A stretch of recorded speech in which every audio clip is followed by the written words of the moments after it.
안녕하세요. 한창 좋을 결혼 초반에 갈수록 시댁과 남편이 싫어져 이혼한 30대 여자입니다. 결혼이란 건 제정신이 아닐 때 하는 거라고 하는데 해보니 정말 맞더라고요. 결혼할 때는 남편만 좋으면 잘 살 줄 알았는데 결혼 2년 차에 시댁과 남편에게 정이 다 떨어져 버렸습니다. 가장 큰 이유는 거지근성에 속물근성까지 있는 남편과 시모에게 질려버려서입니다. 시댁은 친정보다 가난해요. 반면 저희 친정 부모님은 유복하고 물려줄 재산도 꽤 됩니다. 자식한테 경제적으로 바라는 거 없으시고 생일이나 명절 때마다 500씩 1000만 원씩 거리낌 없이 주시는 재력이 있으세요. 부동산만 30억대 자산가이시고 살고 계시는 집이 아버지 소유 건물인데 새 나오는 것만 월 1000만 원이 넘습니다. 결혼할 때 남편도 우리 친정 재산을 알고는 꽤나 놀란 눈치였습니다. 그래서 그런가 남편이 결혼 전에는 저와 친정 부모님께 참 잘했어요. 저는 남편의 속내도 모르고 저를 사랑해서 그런 줄만 알았습니다. 저희 친정 부모님은 평소에는 저한테 연락도 잘 안 하시고 우리 부부 둘만 잘 살면 된다 하시는 분들이십니다. 엄마는 한 달에 몇 번이고 맛있는 제철 음식 같은 걸로 택배로 보내주십니다. 우리 집에만 보내주시는 게 아니라 보내실 때마다 꼭 시부모님도 챙기시는 분들이에요. 그래서 저도 제 용돈에서 엄마 아빠 과일이랑 맛있는 거 생기면 보내드리고 신발이나 옷까지도 종종 챙겨 보내드리곤 합니다. 그런데 시댁에서는 특히 시어머니는 받는 걸 당연하게 생각하고 고맙다는 말 한 번을 안 하세요. 처음에는 말을 잊으셨나 했지만 몇 번 그러고 나서는 친정의 호의를 당연하게 생각해서 그런 거라는 걸 알았습니다. 결혼 초반에 첫 명절 맞이할 때 친정엄마가 백화점에서 한우 세트와 과일을 사서 보내신 적이 있었어요. 어머니 때 갖다 드렸더니 어머님이 대뜸 하신다는 말이 이랬습니다. 고기가 백화점 거라 그런가 너무 좋구나. 요즘 우리 예진이 공부하느라 몸이 비실한데 몸보심 시켜야겠다. 이따 저녁 때 먹어야겠네. 근데 얘, 이건 무슨 한우야? 백화점 거라 좋긴 하다만 행성 한우는 아닌가 보네? 한우도 브랜드가 있나요? 엄마가 그냥 제일 좋은 거라고 보내신 건데요. 한우는 행성 한우가 제일 맛있잖아. 어디 보자. 아이, 이건 행성 한우는 아닌가 보네. 에이, 너희 부모님은 그것도 모르신다니? 이러시면서 신이 나셔서는 냉장고에 넣으십니다. 황당한 게 빈말로라도 우리 부모님께 고맙다는 말이 없어요. 고맙다고 직접 전화를 못한다면 최소한 저를 통해 잘 먹겠다 인사말이라도 하셔야 하는 거 아닌가요? 그리고 제가 있을 때는 절대 고기를 굽지 않으십니다. 시누이 오면 자기들끼리 먹는 거겠죠. 시가와 친정 재력 차이도 상당한데 왜 결혼했냐 많이들 궁금하시죠? 사실 남편과 저는 같은 학교 출신입니다. 동아리 선후배로 만나 연애만 5년 넘게 했어요. 남편은 공대고 저는 의류학과 출신이에요. 남편이 취업 준비하는 동안 제가 먼저 외국 패션 브랜드에 취업이 되어서 1년간 제 뒷바라지 아닌 뒷바라지를 했습니다. 그때는 제가 많이 좋아했으니까요. 그러다가 남편이 누구나 다 아는 대기업에 취업 성공했고 결혼까지 하게 된 거고요. 친정에서는 제가 오래 사귄 사람이라는 거 알고 애초부터 반대 같은 거 안 하셨습니다. 저보다 2살 많은 언니가 아직 미혼이었지만 제가 앞서가는 거 뭐라 하지 않고 결혼 허락하셨고요. 조건만 따지고 보면 제가 훨씬 더 좋았지만 제 눈에는 남편도 못지않게 잘난 남자였어요. 남편은 취업한 지 얼마 안 돼서 모아놓은 돈은 없었지만 솔직히 제 덕에 결혼한 거나 마찬가지입니다. 우리 친정 부모님이 집도 해주셨으니 그야말로 저한테 공짜 장가든 셈이었어요. 본인도 그걸 알고는 있는지 결혼 전부터 저한테 하는 말이 이랬습니다. 결혼하면 장인어른하고 장모님께 진짜 아들처럼 잘할게. 너희 집은 딸만 있는데 내가 아들 노릇 해야지. 정말 그 말 믿어도 되지? 가뜩이나 나 혼자인데 시집가고 나면 우리 부모님 너무 허전하실 것 같아 걱정이었거든. 그럼 당연하지. 사위가 아니라 아들처럼 잘할게. 이러면서 친정 부모님께 잘하겠다는 말을 하도 많이 하길래 정말 그 말을 믿었습니다. 네, 제가 등신 맞습니다. 결혼 저렇게 했어요. 결혼에 손해가 어딨어라는 생각으로 했습니다. 하지만 저에게도 결혼은 현실이라는 온 세상이 다 아는 이 명제는 여지없이 해당되는 것이더군요. 제가 알게 된 시댁 상황이 어땠냐면요. 시부모님 두 분은 노후 준비가 전혀 안 되어 있었습니다. 시집 안 간 시누이는 몇 년째 취업 준비만 하는 상황이었고 버는 돈 없이 전부 우리 남편에게만 의존하고 있었어요. 두 분 다 나이는 60대인데 노후 준비가 안 되어 있으면 뭐라도 일을 하실 법하잖아요. 그런데 남편이 보내주는 용돈으로 생활하십니다. 오롯이 남편이 보내주는 돈이라고 할 수도 없는 게 결혼 전에는 남편 혼자 버는 월급으로 그 집 식구들이 생활했고 결혼 후에는 저와 남편이 월급을 합쳐 300 정도 생활비를 맞춰드립니다. 그러다 보니 남편과 둘이 벌어도 빠듯할 때가 많았어요. 오히려 결혼 전보다 하고 싶은 거 참고 살아야 했습니다. 시누이는 모아놓은 돈은커녕 일할 생각도 없어서 간간히 아르바이트만 하는 걸로 알아요.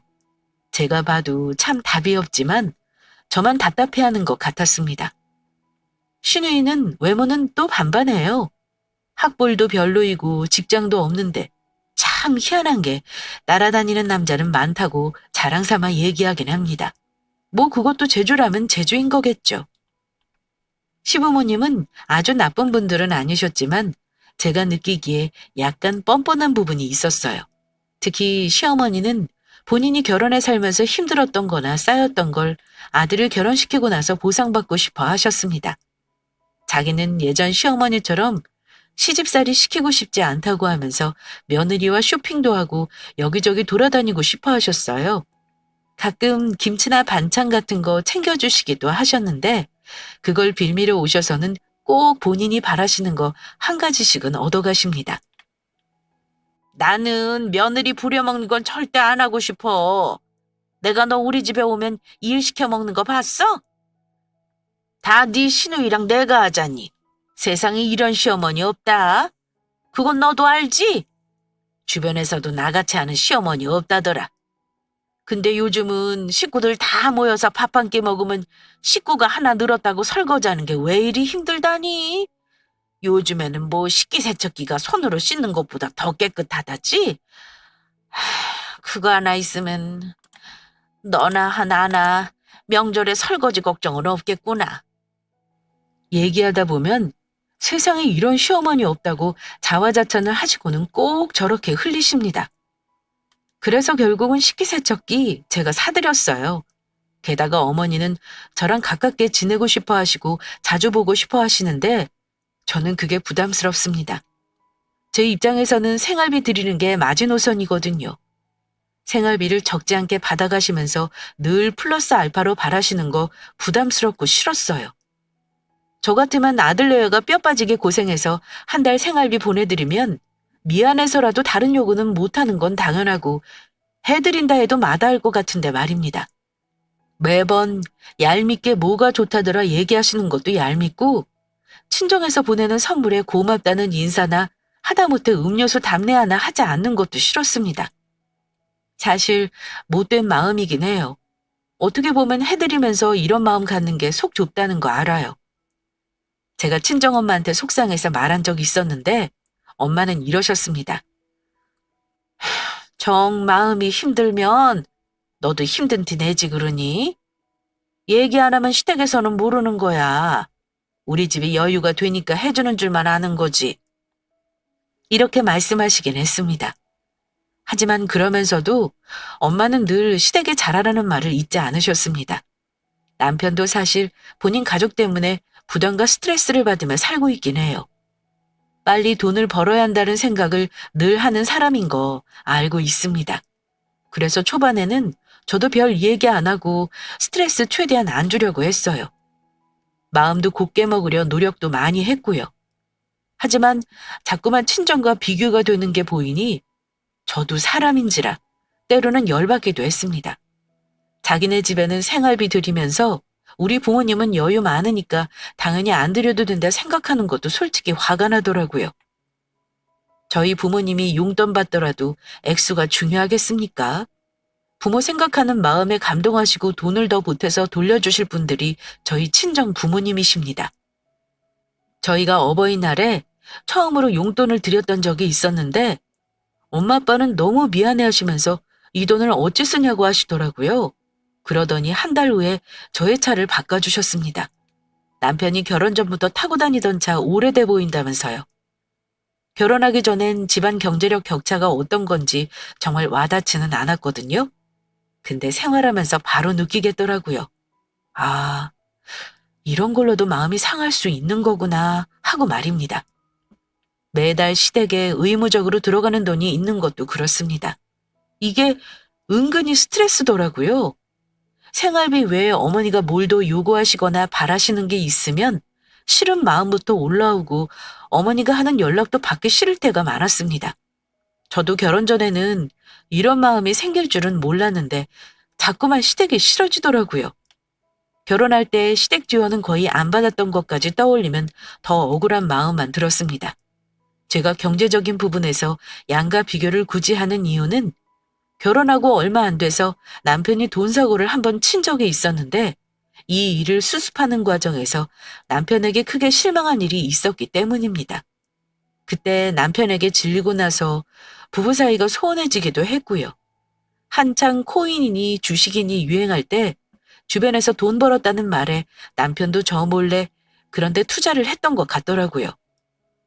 하지만 그렇게 돈 벌기 쉬우면 세상에 가난한 사람이 왜 있겠습니까? 결국 폭락이 왔을 때 남편은 빚까지 당겨서 투자를 하다 푼돈만 남기고 다 날려버린 일이 있었습니다. 5천만 원이 좀 안 되는 돈이었지만 그 당시 우리 부부에게는 만만치 않은 돈이었습니다. 매달 월급에서 시댁 생활비를 드리느라 여윳돈이 얼마 없었던 때였는데 남편이 그런 사고를 치는 바람에 남편과 갈등이 생겼습니다. 정말 진지하게 이혼까지 생각할 정도로 남편과 다퉜어요. 사건 터졌을 때 남편은 자기 월급을 전부 빚 갚는 걸로 쏟아 부어야 하는 상황이었는데 그럼 도저히 생활이 안 되겠다 싶어 제가 시부모님에게 드리는 용돈을 끊겠다고 했어요. 그랬더니 남편이 펄펄 뛰면서 저에게 말한 게 뭐였냐면요. 우리 부모님은 내가 드리는 돈 아니면 생활 못 하시는 거 뻔히 알면서 그래? 여보, 그러지 말고 다른 방법 생각해보자, 어? 다른 방법이 뭐가 있어? 당신 대출도 안 될 거고 모은 돈 가지고 택도 없는 거 알잖아. 그랬더니 이 인간이 머뭇거리면서 한다는 소리가 저기 여보, 장모님한테 좀 도와달라 그러면 안 되는 거야? 건물 월세만 해도 얼마야? 모아둔 재산에서 우리 도와주는 몇천은 큰 돈도 아닐 거 아니야. 우리 부모님 하시면 걱정하시니까 말씀드리지 말고 당신 부모님께 부탁 좀 해봐. 남편이 우리 친정 부모님에게 돈을 좀 빌려보라는 말을 하는데 확 열이 받더라고요. 양심 좀 있어라. 우리 엄마가 내 월급에서 시어머니 생활비 떼주는 거 아시고 나서는 매달 나한테 용돈 간간히 붙여주시기까지 하는데 내가 또 손을 벌려야 해? 싫으니까 당신이 사고 친 건 알아서 수습해. 당신 부모님한테 빚을 내서라도 빌려달라고 하던가. 우리 부모님이 빚을 어떻게 내? 당장 내 동생 결혼 준비하는데 골치 아프신데 나까지 그럴 순 없어. 이번 한 번만 눈 감고 당신이 나 좀 도와줘. 사실 친정엄마는 결혼하고 나서 제가 그전처럼 백화점에 못 간다는 거 알고 나서 매달 용돈처럼 수시로 돈을 보내주셨습니다. 예쁜 옷 입고 출근하라고 옷 한 벌 값을 보내주시거나 가방 사라고 보내주시거나 시시때때로 보내주셨어요. 시집간 딸이 부모에게 돈 들여도 모자랄 판에 시집가서도 받기만 하는 것 같아 거절했지만 엄마는 그게 엄마 낙이라는 분이었습니다. 그래도 제가 너무 죄송해서 나중에는 거절했어요. 그런 내 속도 모르고 속없이 사고 친 것도 모자라 친정에 돈을 빌리라니요. 당신 너무 나만 믿고 있는 거 아니야? 미리 말해두는데 우리 부모님한테 기대고 살 생각 하지 마. 결혼할 때 그만큼 도움받았으면서 살면서 우리가 잘해드릴 생각을 해야지. 아들 노릇 아주 잘하겠다는 거 당신 입으로 말한 거야? 잊은 거 아니지? 난 절대 우리 친정에 도움 청할 생각 없으니까 알아서 해결해. 솔직히 말해 시댁에서 남편에게 그런 큰돈을 보태줄 만한 형편이 아닌 거 잘 알고 있긴 합니다.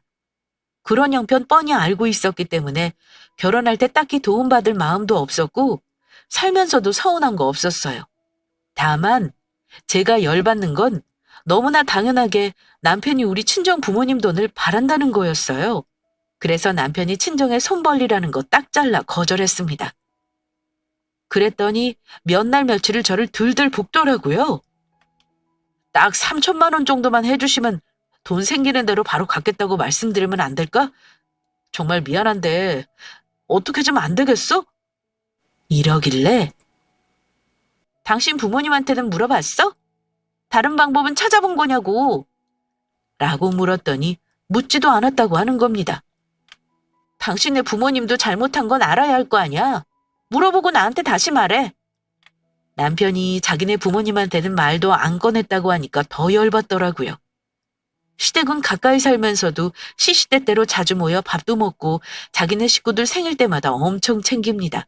심지어 시부모님 결혼 기념일까지도 챙겨야 해요. 그런데 우리 집은 조금 멀다는 이유로 자주 가지도 않으면서 아쉬운 소리는 왜 우리 부모님께 해야 하는 건가요? 초반에는 남편의 가족이니까 남편이 자기 식구들 더 챙겨도 이해하려 했습니다. 그런데 어느 순간 보니까 내가 호구인가 싶더군요. 어쨌든 제가 남편 부탁을 안 들어줬더니 결국은 시댁에 얘기를 했나 보더라고요. 우리 부모님이 1,000만 원 정도는 도와주시겠대. 나머지는 당신 부모님한테 빌려달라고 부탁 좀 해봐. 시부모님이 조금은 도와주시겠다고 했다는 말에 저도 그때는 한 발짝 물러났습니다. 화는 당연히 났지만 어쨌든 남편 잘못을 시부모님도 안다는 게 중요해서 나머지는 제가 마련해 주기로 했어요. 물론 그냥 주는 건 아니고 남편이 갚기로 했고요. 그런데 그날 이후로 남편이 얼마나 유치한 행동을 했냐면요. 툭하면 제 옆에서 한숨을 푹푹 쉬며 자기 부모 걱정을 하는 겁니다. 하루 종일 걱정을 했다는 게 맞겠네요.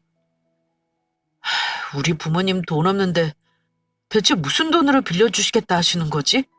그 큰 돈은 어디서 구한 거지 대체? 혹시 뭐 사채 이런 건 아니겠지? 계속 한숨 쉬고 자기 부모님 걱정을 하면서 우리 부모님이 돈 보내주셨을 때는 고맙다, 죄송하다 이 한마디 말하고 끝입니다. 가만 보면 남편은 늘 말로만 우리 부모에게 효도를 하는 것 같았습니다. 제가 부모님에게 때로 고맙다고 얘기하면 엄마는 사위 보고 준 돈 아니고 너 힘들까봐 준 돈이니까 미안한 마음 갖지 마. 이렇게 말씀하시며 제 마음을 달래주셨습니다. 제가 너무 화가 났던 건요. 자기 부모는 어려운 형편이니까 힘들게 구한 돈이라 귀하고 우리 부모 돈은 당연히 받을 수 있는 돈인가요? 지가 사고쳐서 빚 만들었으면 본인이 해결해야지. 자기 부모고 우리 부모고 여기저기 손 벌리고 심지어 자기 부모님에게는 말도 안 하려 했다는 게 생각할수록 화가 났습니다. 이렇다 보니 나중에 이런 일이 있을 때마다 저한테 자기 책임을 떠넘길 수 있겠다는 생각이 들더라고요. 그런데 제가 그런 마음을 갖고 있어서 그런 건지 살다 보니까 자꾸만 서운할 일이 생기더라고요. 그 일 겨우 수습하고 나서 얼마 지나지 않아 친언니가 결혼하게 되었습니다. 친정 부모님은 같은 연도에 자식 결혼 2번 시키는 건 민폐라면서 해를 넘겨서 결혼 날짜를 잡았어요. 저 결혼할 때 언니는 대학원 다니면서 버는 돈 없으면서도 저한테 200만 원을 해줬습니다. 저도 도움을 주고 싶었는데 언니가 가전으로 해달라기에 사고 싶다는 냉장고를 장만해줬어요. 근데 제가 냉장고 장만해주는 거 보고 남편이 얼마나 인색하게 굴었는지 모릅니다. 너무 비싸다는 둥, 자기 동생 결혼할 때도 그 정도는 해줘야겠다는 둥 지랄을 했지만 싹 다 무시하고 제 돈으로 해줬어요. 어차피 남편 놈은 자기 돈 안 보탤 테니 물어보지도 않았습니다. 그래도 경조사니까 시댁에는 알려야 하는 거라 언니가 결혼한다고 했습니다. 시댁 수준이면 경조사비 한 30만 원 정도 하시겠거니 했어요. 하지만 언니 결혼식 앞두고 시어머니가 저 부르시더니 결혼식에 못 간다고 하시더라고요. 사정이 있어서 네 언니 결혼식에 참석은 못한다만 축하한다고 전하렴. 이렇게 말씀하시며 봉투를 건네셨는데 나중에 내용물 확인해보고 진짜 경악을 했습니다. 축의금이라고 넣은 돈이 고작 5만 원이더군요. 무슨 회사 동료가 결혼한답니까? 저는 너무 기가 막혀서 남편에게 말도 안 했어요. 그거 말해봤자 싸움밖에 더 하겠어요? 친정엄마한테 차마 5만 원짜리 봉투를 건넬 수가 없어서 제 돈으로 채워 시어머니가 주시는 거라고 하고 드렸습니다. 엄마는 고마워하시면서 언니 결혼하고 나서 시댁으로 답례 선물까지 보내려고 하시길래 제가 따로 했다고 신경 쓰지 말라고 겨우 말렸어요. 그렇게 덮으려고 했는데 지나고 나니 시댁이랑 남편에게 두고두고 서운하더라고요. 그래서 속으로는 앞으로 시댁 경조사가 있으면 딱 받은 만큼만 해야겠다고 결심하고 있었습니다. 그런데 그것만 서운한 게 아니었습니다. 결혼해서 2년이 돼가면서 느낀 건데 남편이란 놈은 노골적으로 우리 친정의 재산을 노리는 티를 냈습니다. 남편이 쓰는 컴퓨터를 제가 쓰기도 하는데 이 인간이 검색어 삭제를 안 했는지 뭘 검색한지 다 남아있더라고요. 그런데 기가 찬 게 검색어가 이혼 시 재산 분할, 아내 상속 재산 남편 목, 처가 재산 사위가 상속받는 법, 뭐 이딴 걸 알아봤더라고요. 이 인간이 나와 결혼해서 사는 이유가 우리 친정집 재산이 나중에 자기 거 될 줄 알아서인가 의심이 가더라고요. 툭하면 친정 부모님 현금 재산 물어보고 엄마 사는 집이랑 건물 등기부등본 열람하고 실거래가 알아보고 다니는 놈이 우리 남편이었습니다. 명절이며 어버이날이며 김장이며 시댁과 여러 가지 이벤트를 겪으면서 느꼈던 건 이 집 식구들은 우리 친정에서 뭐든 챙겨받는 걸 당연하게 여기고 전혀 고마워하지 않는다는 거였습니다. 그래서 저도 친정엄마에게 시댁 챙기는 거 그만두라고 했어요. 그랬더니 딱 이혼 전 마지막 명절에 남편이 그러더라고요. 올해는 우리 집에 한우 안 보내신대? 어머님이 물어보시더라고. 이맘때쯤 고기가 오는데 안 왔다고 그러시네. 어머니가 고기 좋아하시니까 기다리고 계신 것 같더라. 내가 보내지 말라고 했어. 맨날 우리 부모님만 보내고 당신은 신경도 안 쓰잖아. 그럴 필요 없다 했어. 신경 안 쓰다니. 우리도 과일 보내드렸잖아. 말은 똑바로 하자. 그게 우리 부모님 보내드리려고 따로 산 거 아니잖아. 선물 보내온 거 들고 가라는 게 정성껏 준비한 거야? 그냥 안 주고 안 받게 할 거니까 그런 줄 알아. 그랬더니 자기 부모님을 무슨 거지 취급한다면서 되게 기분 나빠하더라고요. 부부싸움 하면서 말 곱게 안 나가잖아요. 우리 둘 다 자기네 부모 얘기하면서 말 험악하게 하며 싸웠습니다. 남편과 저는 살면서 정이 깊어지기는커녕 점점 멀어졌고 급기야 각방을 쓰기까지 했습니다. 각방 쓴 건 남편이 먼저 시작했어요. 아이도 없었으니 서로 퇴근하고 할 일이 많이 없었고 남편은 남편대로 저는 저대로 시간을 보내는 게 점차 편해졌어요. 그런데 왜 여자는 촉이라는 게 있잖아요. 남편이 저랑 사이가 그닥 좋지 않는데도 늘 뭔가 들떠 보이는 거예요. 회사 퇴근하면 늘 핸드폰을 붙들고 살았고 심지어 카톡질을 누군가와 하면서 본인이 해벌쭉 웃고 있다는 것도 모르고 있더라고요. 그런 모습을 주시하고 있었는데 얼마 지나지 않아 남편이 약간 달라진 이유를 알게 됐습니다. 제가 퇴근하는데 우연히 남편 집 근처 역에 웬 여자를 내려주는 걸 제 눈으로 보게 된 건데요. 전혀 모르는 여자를 내려주고 인사까지 하는 걸 보고 그날 바로 따져 물었습니다. 당신 여자를 왜 우리 차에 태워서 역에 내려다 주는 거야? 그랬더니 남편이 깜짝 놀라면서 뭐? 당신이 어떻게 알았어? 설마 내 뒤라도 밟는 거야? 이러길래 어이가 없어서 내가 당신 뒤를 왜 밟아? 무슨 찔리니 짓 하고 다니니? 퇴근하다가 당신 차 보고 아는 척하려고 하는데 여자가 내리길래 하는 말이야. 대체 뭔데? 그랬더니 출근할 때는 아니고 퇴근할 때만 같은 사무실 여직원을 내려준다는 겁니다. 말 그대로 카풀 비슷한 걸 한다는 거였죠? 그런데 솔직히 신경 쓰였습니다. 그 여자가 꽤나 예쁘기도 했지만 남편이 굳이 사무실 직원을 태워 다니는 것도 이해가 안 갔습니다. 그래서 저도 신경질적으로 따져 물었어요. 같은 사무실 여직원은 발이 없대? 출퇴근은 알아서 하는 거지 당신 동생도 아닌데 왜 신경을 써? 그것도 내 차에 왜 다른 여자를 태워? 기분 나쁘니까 당장 그만둬. 안 그럼 당신 진짜 그년이랑 뭐 있다고 생각할 거야? 카풀하다가 커플 되는 거 한순간인 거 몰라? 당신 나한테 그랬지? 아무 이유 없이 여자한테 호의 베푸는 남자는 없다고. 당신도 바라는 게 있으니까 그 여자 태워주는 거 아니야. 야, 나보다 한참 어린애야. 당신은 세상을 왜 그렇게 삐딱하게만 봐? 가는 방향 같아서 길에 내려만 주는 거잖아. 당신이 이럴까봐 사소한 거 말을 못해. 아니, 내가 삐딱한 게 아니라 여자랑 퇴근을 같이 하는데 아무렇지도 않은 와이프가 있겠어? 나한테 미리 말은 했어야 내가 오해를 안 하지? 네가 우리 엄마냐? 사람 태우는 것까지 당신한테 허락받고 살아? 왜 이리 예민해? 나 예민해. 난 싫으니까 사적으로 대하지 마.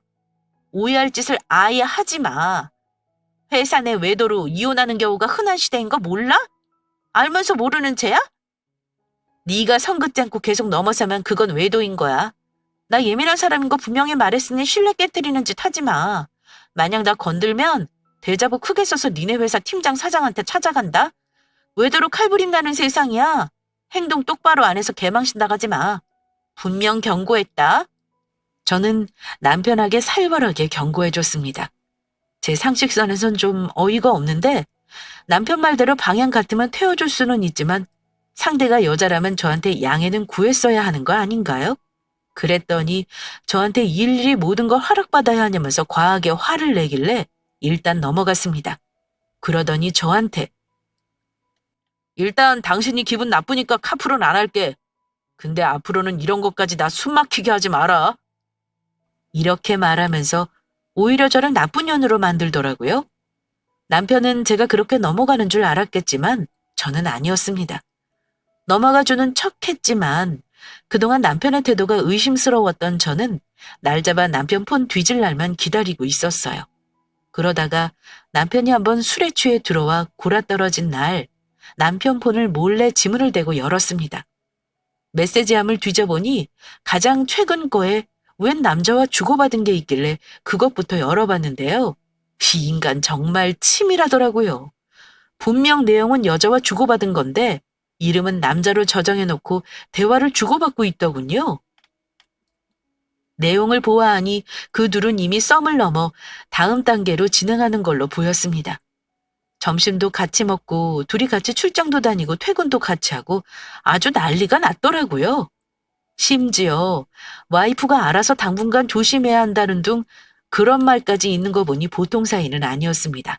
다만 정황 증거만 있을 뿐 정말 갈 때까지 갔는가는 확실한 증거는 찾을 수 없었어요. 아마 치밀한 인간이 들킬 걸 대비해 카드 내역도 조심한 것 같았습니다. 어쨌든 그걸 보니 이해가 갔습니다. 남편에게는 그 여자애가 생활의 활력소였다는 걸요. 저는 남편에게는 모른 척하고 일단 정확한 증거를 더 모을 때까지 기다려볼 생각이었습니다. 일단 그 여자 전화번호를 따고 메시지 내역도 전부 사진으로 남겨놨죠. 그때는 어쩐 심정이었냐면요. 남들은 남편 바람 피우는 낌새 눈치채면 부들부들 떨린다고 하잖아요. 솔직히 저는 옳다구나 하는 심정이었습니다. 어디 한번 걸려봐라 하는 심정이요. 아마도 제가 짧은 결혼 생활 동안 이미 너무 많은 실망을 해서 이혼을 이미 염두에 두고 있었던 것 같아요. 하지만 딱히 남편을 유책 배우자라고 할 만한 사유랄까? 그런 게 부족했거든요. 이것만 제대로 잡으면 이혼할 때 나한테 유리하지 않을까 하는 생각이었습니다. 그래서 남편에게 숨기고 몰래 뒤를 캐는 동안 억장이 무너지거나 하지는 않았어요. 어찌하면 제대로 혼내줄 수 있을까 이것만 고민했고요. 남편은 단순히 사무실 여직원이라고 했지만 제가 본 바로는 그냥 부하와 상사 사이는 절대 아니었네요. 그 여자애는 아직 어려서 인스타그램 같은 걸 하더라고요. 확인해보니 남편 얼굴은 안 나왔지만 누가 봐도 내 남편이 확실해 보이는 남자가 많이 찍혀 있더군요. 남편은 저에게 얼마나 야무지게 거짓말을 했는지 모릅니다. 아주 저 모르게 많이도 놀러 다녔더라고요. 그쯤 되니 이 두 사람의 깊은 관계건 아니건 중요하지 않았어요. 이미 정신적으로는 외도를 하고 있는 거였으니까요. 남편은 제가 차곡차곡 이혼의 증거를 모으고 있었다는 사실을 전혀 모르고 천진난만하게 지내더군요. 그 와중에 시댁에서는 저와 남편 사이가 소원한 줄도 모르고 그놈의 밥은 뭐 그리 먹자고 하는지 말입니다. 이런저런 핑계를 대고 저는 시댁에 가는 걸 피했습니다. 하지만 시누이의 결혼을 앞두고 어쩔 수 없이 상견례니 뭐니 며느리 역할이 필요한 곳에 갈 수밖에 없었습니다. 아직은 때를 기다려야 했을 때라 군말 없이 가족 행사는 참여했어요. 시누이 결혼을 앞둔 어느 날 친정엄마가 연락을 하셨더라고요. 축의금 100만 원 보낼 테니까 시어머니 미리 드리렴. 그래야 너도 체면이 살지. 엄마는 또 시댁 경조사까지 챙기려 하시길래 마다했습니다. 엄마, 그럴 필요 없어. 내가 많이 하니까 그냥 조금만 해요. 한 10만 원 정도만 해도 충분해. 뭐?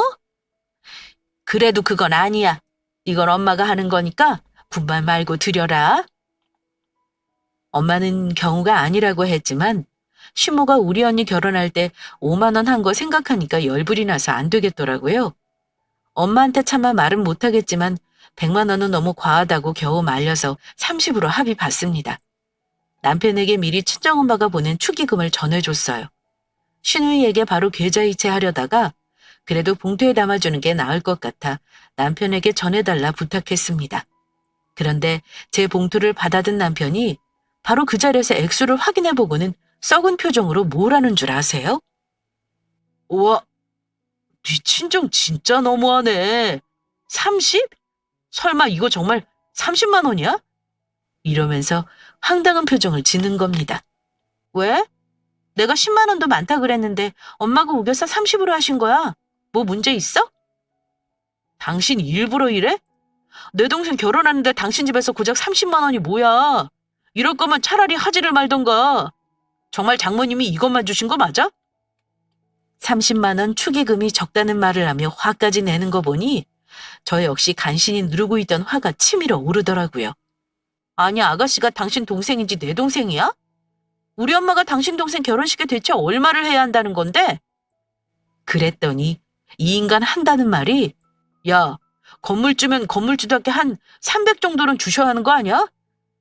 있는 사람이 더 한다더니 장모님 고작 나한테 마음 씀씀이가 이것밖에 안 되시는 거야? 와, 진짜 서운하네. 지가 우리 부모한테 뭘 얼마나 했다고 저 따위를 말을 한답니까? 웃기시네. 300만 원? 우리 엄마가 왜 네 동생 결혼하는데 300을 쓰냐? 뭐 받은 게 있어야 그 정도 하지. 너네 집은 거지라서 우리 언니 결혼할 때 5만 원 보냈냐? 5만 원 보낸 거에 30만 원 갚는 건데 고마운 줄은 모르고 300 같은 소리 하네. 우리 집에 돈 맡겨놨어? 친정집에는 돈 쓰는 거 아까워하면서 뭘 그리 바라는 게 많은 건데. 30 먹고 떨어지던가 그것도 싫으면 결혼 때려치워. 너한테도 질리고 너네 집 식구들한테도 진짜 질린다. 아마 제 말이 전곡을 확 찔렀을 겁니다. 구구절절 맞는 말인데 쥐가 무슨 말 대답을 하겠어요? 혼자 대꾸도 못하고 씩씩거리더니 고작 한다는 소리가 네가 이러니까 우리가 같이 사는 재미가 없는 거야. 매사 따지려 들고 예민하게 구는데 남자가 기분이 좋겠냐? 다 형편에 맞춰서 하는 건데 뭐. 우리 엄마가 5만 원 했으니까 그런다고? 이런 식으로 남자 자존심을 뭉개하겠어? 너 이러면 남자가 마음 못 붙이는 거야. 그걸 모르냐?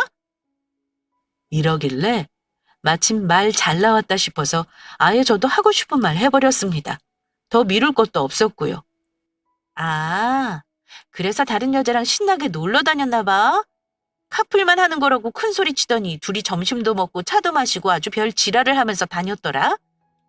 내 입으로 이런 걸 기어코 말하게 하는구나. 조용히 이혼설이 던져주려고 했는데 나도 이제는 못 참겠다. 너도 싫고 거지 같은 네 식구들도 다 정 떨어지니까 내 인생에서 꺼져줄래? 남편은 갑자기 당한 공격에 어버버거리며 상황 파악을 하려고 누나를 열심히 굴리더라고요. 본인이 다른 여자한테 한눈 판 걸 들켰으니 불리하다는 걸 알 테고 다음 상황을 열심히 계산해 보는 거겠죠. 잔머리 굴리려고 하는 남편에게 한 번 더 확실히 말해줬습니다. 네가 우리 친정재산 욕심부리고 부동산 조사하러 다닌 거 모를 줄 알았냐? 나랑 3년 이상 살면 재산분할 할 수 있으니까 그때까지 붙어있다가 콩고물이라도 받아먹을 생각이었나 본데 미안하지만 네 생각대로는 안 될 거야. 내가 그동안 너 딴짓거리 하는 거 지켜보면서 기다린 거야. 누굴 바보로 하니? 너는 내가 모르는 줄 알더라? 그렇게 티를 내고 웃고 다니는데 여자가 모를 것 같았니? 나는 대체 네가 무슨 말을 하는지 모르겠다. 나는 모르는 일이야. 사람을 뭘로 보고 그런 말을 해. 나는 맹세코 너한테 부끄러운 짓 한 것 없어. 증거 있어? 그래, 있으면 증거를 가져와. 내가 그랬다는 증거. 남편은 자기를 떠보는 건지 정말 제가 모든 걸 알고 말하는 건지 긴가민가 하더군요. 주저하면서도 끝까지 오리발작전으로 나올 셈인 듯 했습니다. 증거? 그걸 네 눈으로 꼭 봐야 나한테 빌기라도 하겠다는 건가 봐? 좋아. 네가 바라는 증거 여기 있다. 저는 이혼 소송할 때 쓰기 위해 그간 모아놓은 남편의 메시지 내역과 사진 자료 등을 가방에서 꺼냈습니다. 그리고 둘둘 말아서 남편의 뺨을 대차게 후려쳐버렸습니다. 한쪽 뺨을 퍽 소리가 나도록 때리고 나서도 분이 안 풀리길래 다른 쪽 뺨까지 있는 힘을 다해 후려쳤습니다. 남편 놈은 순간 무방비 상태로 뺨을 얻어맞고는 제 팔을 움켜쥐더니 손에서 서류 뭉치를 빼앗아 증거를 확인하더군요. 전부 빼박 자료들이었죠. 손까지 덜덜 떨더니 이건 내가 다 해명할 수 있어. 당신이 생각하는 그런 심각한 사이 절대 아니야. 내가 이건 확실히 말할 수 있어. 그냥 얘는 비타민 같은 존재일 뿐이지 절대 깊은 관계 아니니까 오해하지 마. 이미 당신은 날 배신했어. 깊은 사이건 얕은 사이건 다른 여자한테 여지 주고 만났다는 것만으로도 당신 용서 못해. 오늘 당장 당신 집으로 가. 당신 집은 빼서 보낼게. 아마 짐이라 봤자 옷이랑 팬티뿐이겠지만 이 집에서 당신 돈으로 산 건 없잖아? 혹시 있다면 다음 기회 줄 때 챙겨. 당신 진짜 이럴 거야? 날 뭘로 보고 이혼이야? 절대 못해. 우리 부모님 와서 엎어버리기 전에 조용히 나가. 너네 부모님한테 전부 내 입으로 까발리기 바라냐?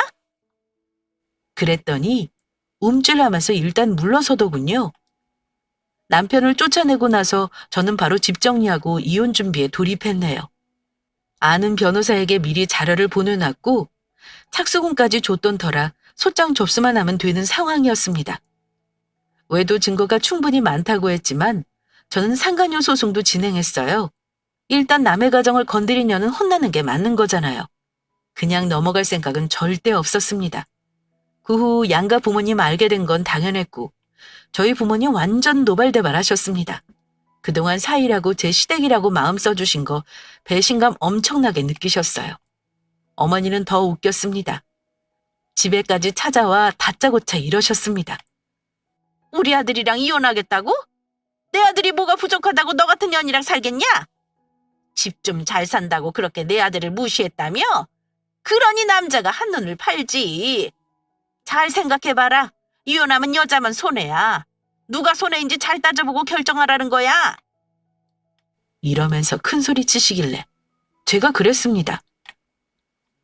솔직히 말해 누가 손해겠어요?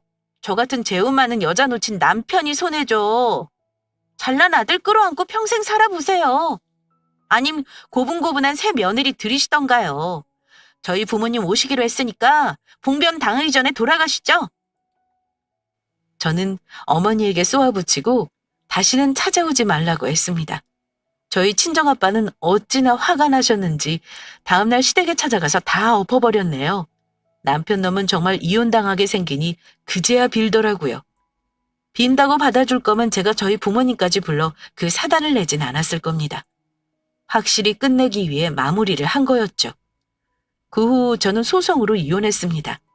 혼인기간이 짧아 오래 걸리지 않았어요. 유책 배우자가 명확했으니까요. 위자료 2천에 재산 분할 없이 끝냈습니다. 상간소송은 1년이 지난 지금도 진행 중이네요. 남편이랑 바람난 년이 하도 부인하고 증거 불충분 주장을 해서 긴 싸움이 될 것 같습니다. 이번 기회에 그녀도 정신 차리라는 의미에서 끝까지 괴롭게 할 작정입니다. 이렇게 이혼하고 나니 속이 시원하네요. 아무리 사랑이 좋다고 해도 결혼은 현실이라는 말이 맞아요. 그리고 절대 속물근성, 거지근성의 집안과는 인연을 맺지 말라고 말씀드리고 싶네요. 염치 없는 건 불치병입니다. 절대 고칠 수 없는 병이에요. 저와 비슷한 경험으로 이혼한 분들 꽤나 많을 겁니다. 미혼분들은 결혼 전에 이런 경우를 꼭 피해 가시기 바라는 마음으로 사연을 보낸 거니 꼭 참고하시기 바랍니다. 저의 사연은 여기까지예요. 유쾌하지 않은 얘기지만 끝까지 들어주신 구독자분들께 감사 인사를 전합니다. 저는 앞으로 이혼의 아픔을 잘 털어내 보겠습니다. 이야기는 여기서 마칠게요. 감사합니다.